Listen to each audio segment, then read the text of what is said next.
Bapak, Ibu, dan saudaraku yang dikasihi oleh Tuhan, pada hari ini saya ingin menyampaikan firman Tuhan yang diberi tema adalah kemerdekaan sejati.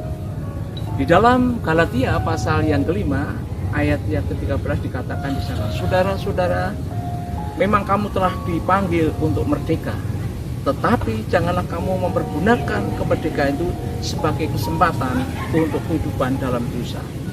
Melainkan, layanilah seorang akan yang lain oleh kasih.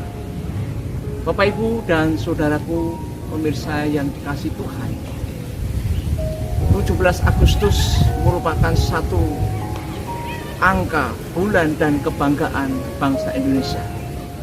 Kita telah memperingati bulan ini yang ke-76 tahun Indonesia merdeka.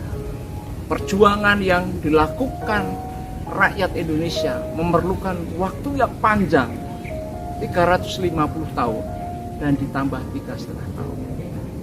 Ketika ada sebuah kemerdekaan, ada pembebasan yang luar biasa, bangsa Indonesia lepas daripada belenggu penjajahan bangsa Belanda maupun Jepang.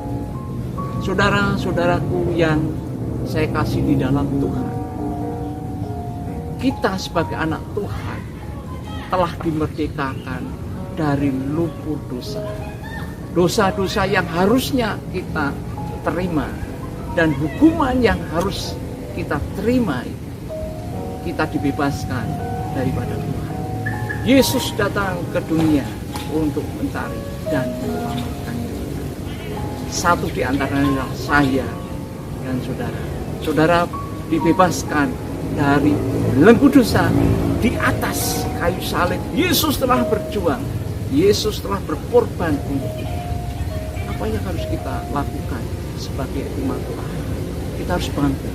Saudara, ketika Musa keluar daripada negeri Mesir, membawa umat Tuhan, buat umat Israel menuju tanah perjanjian, memerlukan suatu perjuangan, memerlukan suatu tenaga yang ekstra, mengeluarkan waktu, pikiran, dan sebagainya.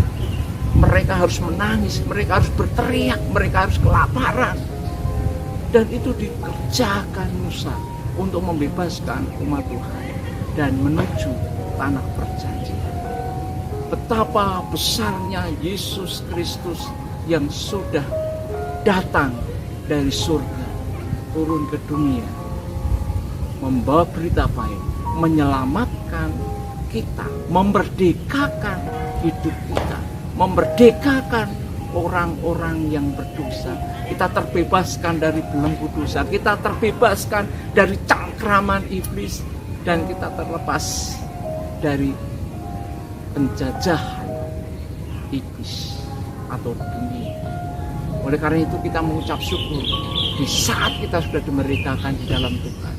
Kita dibebaskan, kita dilepaskan dari belenggu-belenggu dosa dan dimerdekakan di dalam Tuhan. Oleh karena itu, setelah kita dimerdekakan, apa yang harus kita lakukan? Apa yang harus kita kerjakan?